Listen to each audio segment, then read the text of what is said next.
48 teams, 12 groups, one single draw that quietly decided the entire road to the World Cup final before a ball was even kicked. And here's the crazy part. Most fans watched that draw live, cheered when their team's name got pulled, and still have no idea what actually just happened. There were secret pots, hidden rules, a hidden firewall built specifically to keep the best teams apart. There was even a rule so weird it basically only exists because of Europe. By the end of this video, you're going to understand this system better than half the pundits explaining it on TV right now. Let's get into it. Every World Cup has a draw. That part isn't new. What's new is the size. This was the first ever 48-team World Cup, 16 more teams than the old format.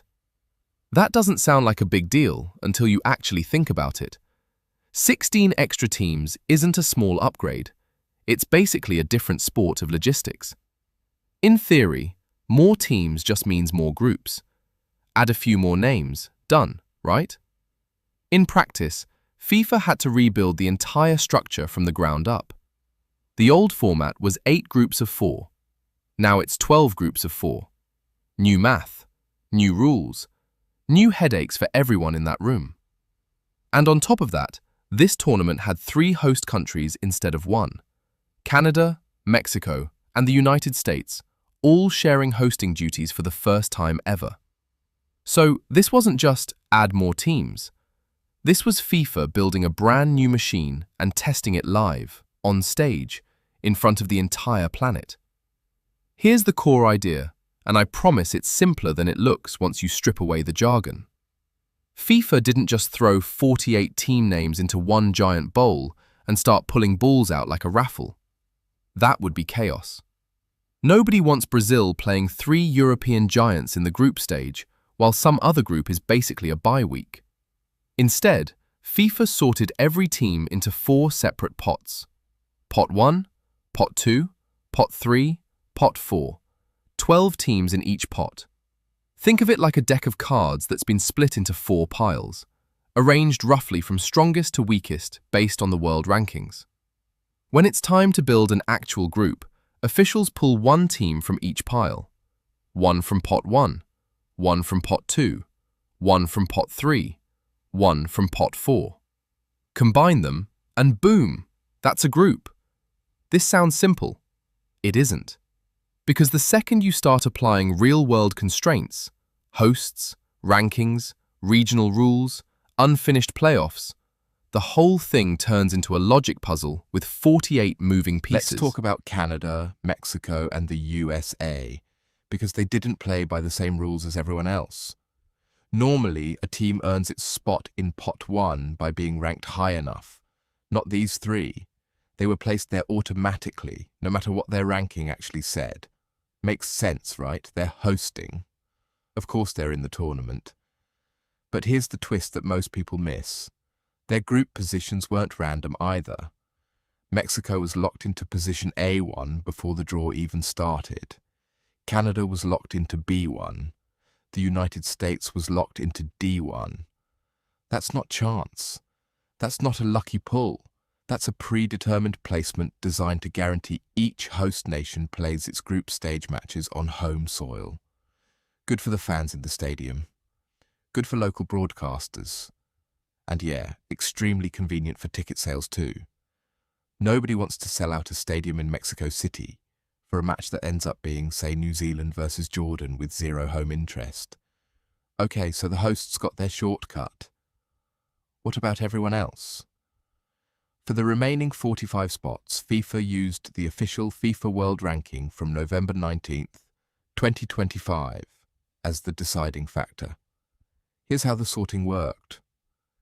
The 9 highest-ranked teams, after the 3 hosts were already placed, went straight into Pot 1. That group included heavyweights like Spain, Argentina, France, England, Brazil, Portugal, Netherlands, Belgium, and Germany. The next 12 teams in the rankings landed in Pot 2, teams like Croatia, Morocco, Colombia, and Japan.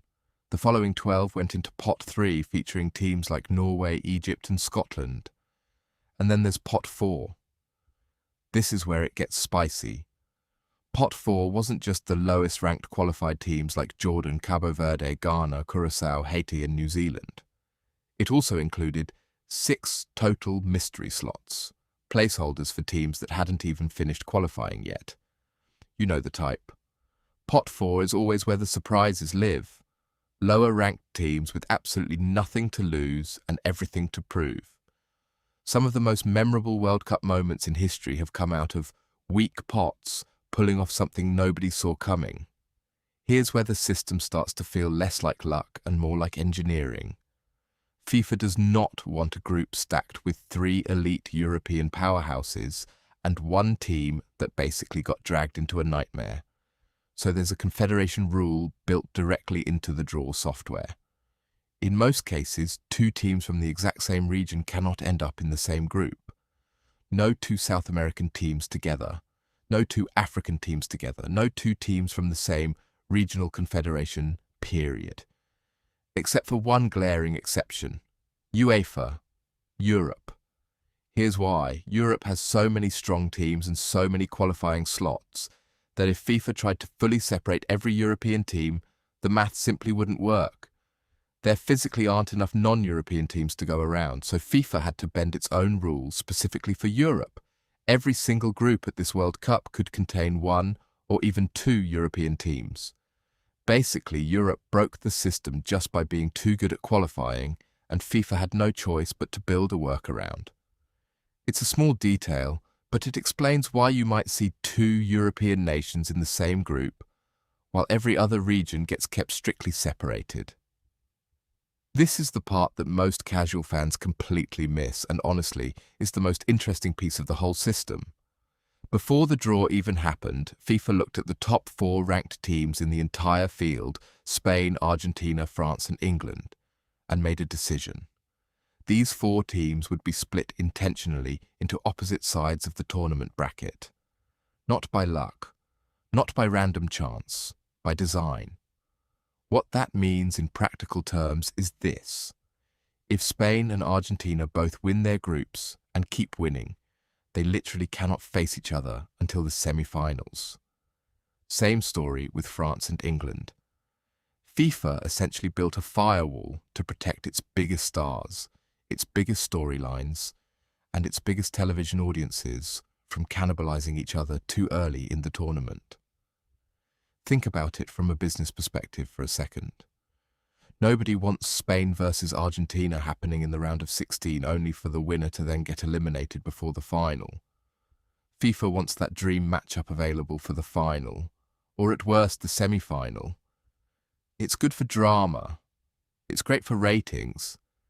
It's arguably a little less fun if you were personally hoping for total chaos and an early blockbuster upset in the group stage. But from a pure spectacle standpoint, it's a smart, calculated move. Here's the wildest detail in this entire process, and it's the kind of thing that sounds made up but is completely true. When the actual draw ceremony happened in December 2025, 6 teams in the tournament weren't determined yet. Not unconfirmed, not likely, literally unknown. FIFA had to draw placeholder slots.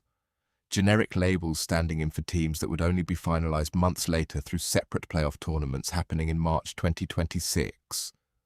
4 of those spots were reserved for the winners of Europe's own mini-playoff bracket, featuring teams like Italy, Poland and Ukraine, all fighting for a chance to even be part of this. The other 2 spots came from a separate global playoff tournament involving teams from South America, Africa, Asia and Oceania, all condensed into a tiny knockout event just to determine who got the final 2 tickets to the World Cup. So picture this from a player's perspective. You could have found out your group, your opponents, your stadium and your kickoff time before you had even secured your spot in the tournament. That's like getting your seat assignment on an airplane before you've actually bought the ticket.